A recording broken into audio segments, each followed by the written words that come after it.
Baik, bismillah. Assalamualaikum warahmatullahi wabarakatuh. Waalaikumsalam warahmatullahi wabarakatuh. Waalaikumsalam warahmatullahi wabarakatuh. Waalaikumsalam warahmatullahi wabarakatuh. Silakan Salam. dibuka kameranya. Buka kameranya, biar nampak.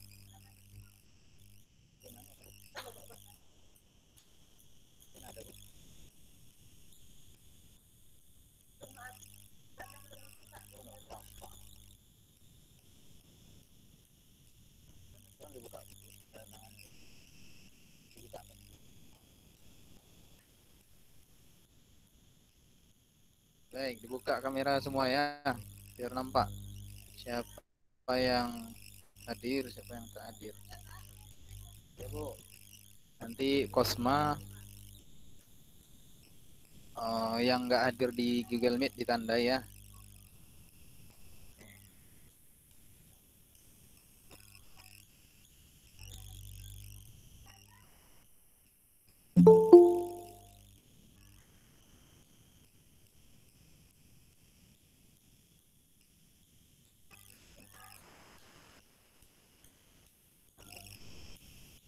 Baik, penanya Bu. Alhamdulillah, wassalatu wassalamu ala rasulillah, amma ba'd. Allahumma salli ala Muhammad wa ala ali Muhammad, amma ba'd. Suara saya didengar ya, bisa kedengaran ya? Bisa, Pak? Oke, baik, jelas ya. Jelas, Pak. Jelas, Pak. Oke, baik, kita lanjut. Oh, tadi kalian sudah diskusi ya di WA. Saya lihat materinya cukup bagus ya dari apa? Di PowerPoint ya. Yang videonya udah dikirimkan? Belum masuk juga videonya. Belum, Pak. Dia belum ada sinyal katanya, Pak. Oh, gitu. Iya ya. Nanti dikirim, tak dikirim ya. Iya, Pak. Tapi kalau di PPT-nya bagus nih, udah lengkap ya. Oke, baik. Saya ulas sedikit mengenai apa? Gangguan di masa kanak-kanak ini ya. Jadi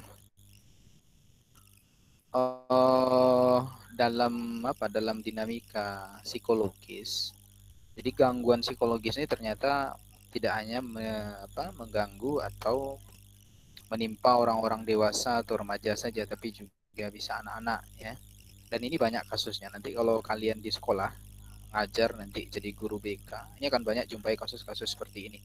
Terutama yang paling banyak itu adalah hiperaktivitas. Ini yang paling banyak ya, hiperaktif. Karena hiperaktif itu memang terjadi pada usia anak-anak dan dia lambat laun akan hilang seiring bertambahnya usia. Kemudian autisme. Nah, autisme ini juga banyak. Kalau gangguan belajar seperti disleksia, diskalkula, disgrafia dan seterusnya itu ini tidak terlalu banyak ya, tidak sebanyak hiperaktif atau autisme tadi. Yang ada tapi tidak sebanyak itu. Kemudian yang banyak juga adalah gangguan keterbelakangan mental ya, mental retarded ya. Ini anak-anak yang mengalami Down syndrome itu. Ya, yang IQ-nya di bawah rata-rata ini juga banyak di SD SDLB itu ya. Ini banyak terjadi di masa kanak-kanak ini. Oke. Nah, kita review satu-satu ya berdasarkan materi yang sudah disampaikan oleh apa tadi? Oleh materi tadi ya. Dan juga diskusi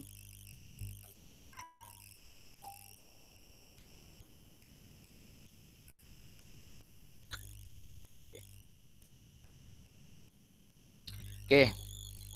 Jadi yang pertama ada gangguan. Oke, sebelum kita masuk ke jenis-jenisnya, kita harus paham dulu apa itu gangguan masa kanak-kanak ya. Jadi gangguan di masa kanak-kanak itu atau disorder of childhood itu adalah gangguan yang terjadi pada rentang usia kanak-kanak ya, biasanya dari bayi sampai usia-usia sekolah, biasanya usia SD itu masih tergolong gangguan pada anak-anak. Tapi setelah itu nanti lepas dari usia ini sudah masuk remaja ya, ini nggak masuk gangguan kanak-kanak lagi. Oke, dan biasanya beberapa gangguan itu akan hilang memasuki usia remaja, dia akan hilang. Contoh hiperaktivitas tadi. Ya, karena hiperaktif itu selain faktor genetitas, yang besar mempengaruhinya adalah faktor sosial. Jadi kalau anak-anak sudah mulai dewasa, ya udah mulai remaja, kan sudah balik gitu ya, itu udah mulai muncul rasa malu, ya. Jadi udah mulai nggak nggak apa nggak mau lagi ganggu temannya, ngusilin temannya, atau misalnya berbuat yang sesuka hatinya, ya, misal lari, jingkrak-jingkrak, itu udah malu dia, ya. Oke. Jadi jenis gangguan ini yang pertama namanya gangguan pemusatan perhatian atau hiperaktif. Jadi gangguan ini biasanya itu terjadi pada masa kanak-kanak dan kebanyakan pada masa kanak-kanak ya. Di dalam gangguan ini ada impulsif. Jadi ada semacam apa namanya impulsif, ini mirip dengan OCD tapi tidak ya. Kalau OCD di situ ada apa namanya kompulsif ya, kompulsif. Nah, impulsif ini adalah semacam apa ya? Stimulus internal ya, stimulus dari dalam yang mendorong anak tadi untuk aktif bergerak. Nah, biasanya anak-anak yang hiperaktif ini karena faktor apa namanya hormonal. Misalnya ada hormonnya yang berlebih ya. Misalnya ini hormon apa namanya itu adrenalin ya. Adrenalinnya berlebih. Ya, itu kalau dari faktor biologisnya ini menjadi penyebab anak hiperaktif. Atau misalnya gangguan saraf juga bisa, ya.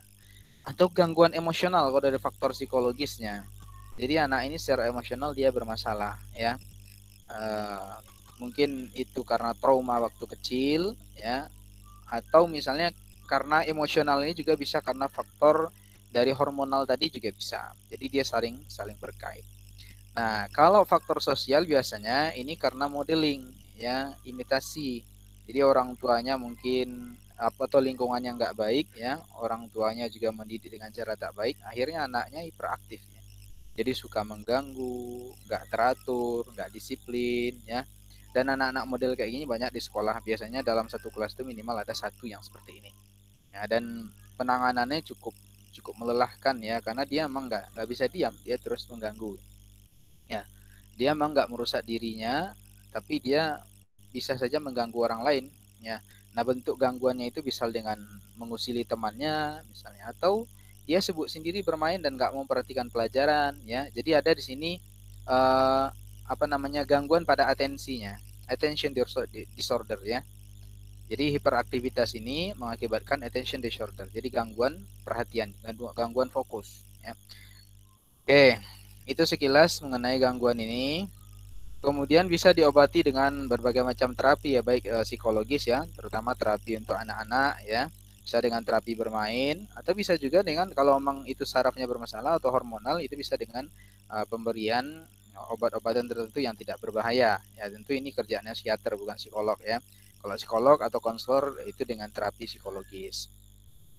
Nah, kemudian ada jenis gangguan tingkah laku. Ya, ini biasanya terjadi pada anak-anak. Bentuknya adalah dengan melanggar norma-norma sosial. Nah, ini berupa tindakan asusila, misalnya anak berbohong, anak misalnya apalagi mencuri dan lain-lain ya. Bahkan sekarang pada masa kanak-kanak sudah banyak terjadi pelecehan seksual yang dilakukan oleh anak itu sendiri. Ini termasuk gangguan tingkah laku dia. Apa istilahnya tuna susila ya. Susila kalau saya tidak salah, yang apa orang-orang yang memang nakal ya, hidup di jalanan, susah dibina, itu tunasusila ya. Oke, ini kerjaan dinas sosial ini. Nah, gangguan tingkah laku ini penyebabnya banyak ya, bisa biologis, bisa psikologis nanti masuk faktor pengalaman, atau bisa juga faktor sosial ya, karena lingkungannya yang tidak baik. Nah, dalam DSM-4 ini termasuk gangguan ya, jenis-jenis perilaku yang menyimpang seperti ini. Nah, di sekolah ini bisa saja bentuk perilaku gangguan tingkah laku ini pada anak-anak itu bisa dengan berbohong ya, berbohong sama guru, mencuri punya temannya, atau berkelahi, kasar ya, sering melakukan tindakan agresi ya, agresivitas terhadap teman sebayanya. Nah, ini bentuk-bentuknya yang terjadi di sekolah dan ini perlu diterapi ya. Terapinya apa Pak? Bisa dengan CBT ya, atau terapi yang memang sudah disetting untuk anak-anak ya, nanti baca di jenis terapi itu ada. Kemudian ada gangguan belajar atau disabilitas belajar ya. Nah, ini banyak ya jenisnya, tapi yang sering kalian temukan itu biasanya disleksia, disgrafia, diskakula biasanya ya. Ini yang familiar. Ya, ada namanya gangguan ini, jenis gangguan belajar ini dispraksia, ya. Ini menyerang kemampuan motorik anak, ya, gangguan ini. Jadi motoriknya sulit berkoordinasi biasanya. Jadi kalau dia misalnya menulis, itu biasanya tulisannya tuh nggak pas, atau dia nggak bisa nulis, nggak bisa megang pensil misalnya. Atau kalau dia berjalan itu belum serapi dan setegap teman seusianya. Jadi ada keterlambatan kematangan motorik di sini, ya.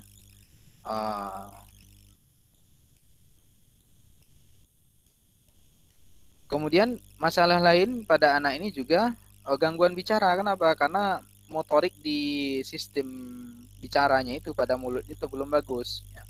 Kemudian sensitif terhadap cahaya, ya, sentuhan, rasa, bau, dan sebagainya. Jadi ini semua sensor-sensor saraf yang mengakibatkan terganggunya motoriknya. Jadi ada hubungan dengan sistem sarafnya di situ. Oke. Kalau keseimbangan biasanya itu pada kulit, ya, sistem saraf pada kulit. Misalnya anak disuruh berjalan kok enggak lurus gitu, ya. Kita buat garis lurus gitu, ya. Suruh dia berjalan tapi enggak lurus dia. Ini biasanya sensor keseimbangan pada kulitnya bermasalah. Nah, ini namanya dispraksia. Kemudian ada namanya disleksia. Ini biasanya gangguan dalam mengungkapkan kata-kata atau menyusun kata-kata dengan benar biasanya. Ini terbalik-balik biasanya di anak-anak, ya.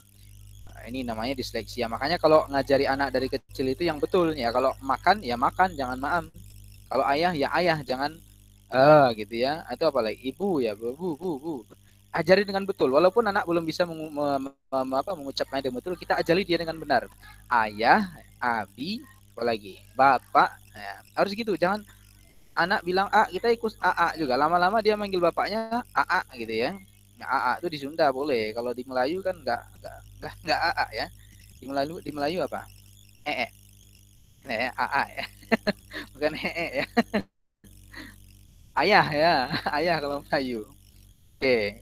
Nah, ini dari kecil harus diajari. Kadang disleksia itu terjadi karena salah belajar dari orang tua, itu bisa juga. Kemudian disgrafia. Nah, terbalik-balik dia hurufnya, ya. Pada huruf nih, pada penyusunan kalimat, ya. Kata-kata, ya, ketika menulis ini kalau disgrafia ini, ya, terbalik-balik antara D, B, dan seterusnya itu. Kemudian diskalkula, ini dalam matematika, gangguan dalam matematikanya, dalam berhitung, ya, membagi, mengurang, kebalik-balik, ya. Dia belum bisa membedakan mana yang menambah, mana yang mengurang, ya, dan seterusnya itu. Kemudian ada namanya auditory processing disorder, ya. Ini gangguan pada proses pendengaran, ya, yang mempengaruhi otak, ya. Nah, gangguan ini biasanya disebabkan oleh kerusakan pada telinga. Ini bisa juga, tapi nanti efeknya pada proses belajarnya. Jadi sulit dia dalam belajar, gitu, ya. Kemudian visual processing disorder. Nah, ini pada proses penglihatannya. Yang efeknya sama juga, nanti bermasalah pada proses belajarnya. Nah, kemudian biasanya untuk menangani anak-anak seperti ini ada namanya jurusan, kalau di kampus itu jurusan pendidikan luar sekolah namanya, atau pendidikan luar biasa. Itu masuk ke dalam konteks ini, ya, untuk menangani ini. Jadi orang-orang yang jurusannya pendidikan luar sekolah, pendidikan luar biasa, itu masuk kategori profesional untuk menangani anak-anak ini. Ya, termasuk orang konseling psikologi juga bisa. Kemudian retarded, ya, retardasi mental. Nah, ini diklasifikasikan berdasarkan IQ. Jadi IQ-nya rendah, ya, IQ-nya rendah. Ya, IQ-nya itu berada 70 ke bawah, itu retardasi namanya, ada keterbelakangan. Dan semakin parah kalau semakin rendah IQ-nya. Ya, kalau 70 itu ya berarti di bawah rata-rata, ya, termasuk keterbelakangan. Nah, biasanya orang-orang yang mengalami retardasi ini dalam komunikasi, kemudian dalam hubungan dengan orang lain dia bermasalah. Dia tidak mampu mencerna informasi-informasi yang sebetulnya mudah untuk dicerna, mudah dipahami, tapi dia tidak mampu karena memang keterbatasan kemampuan mentalnya, ya, IQ-nya, ya, daya dia untuk memahami itu kurang, ya. Jadi kalau ada yang IQ-nya di bawah 70 ke bawah, ya, itu masuk retarded. Kemudian autisme. Nah, autis ini biasanya ciri-cirinya anaknya susah untuk diajak komunikasi, kemudian dia sibuk dengan dunianya sendiri. Nah, mirip lah orang-orang kalau main gadget itu nggak tahu lagi dengan orang lain. Nah, itu udah autis itu, ya. Jadi dipanggil kan, dan tidak sadar dia dipanggil, ya. Bahkan dia mungkin dia menjawab, tapi yang dia lakukan bukan seperti yang diinstruksikan. Ini sudah autis ini. Autis apa namanya? Autis teknologi autisme ya. Autis gara-gara handphone, gara-gara game online dan seterusnya. Oke.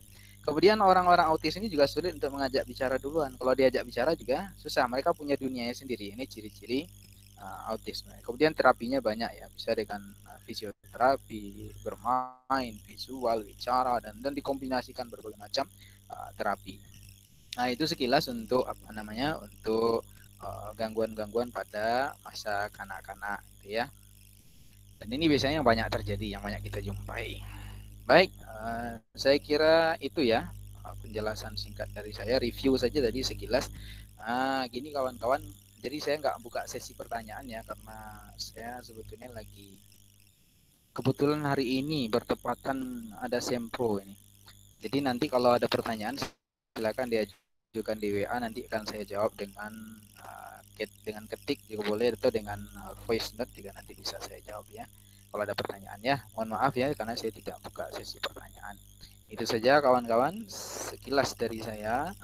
Jika ada yang masih meragukan silakan ajukan pertanyaannya di grup WA kita. Itu saja.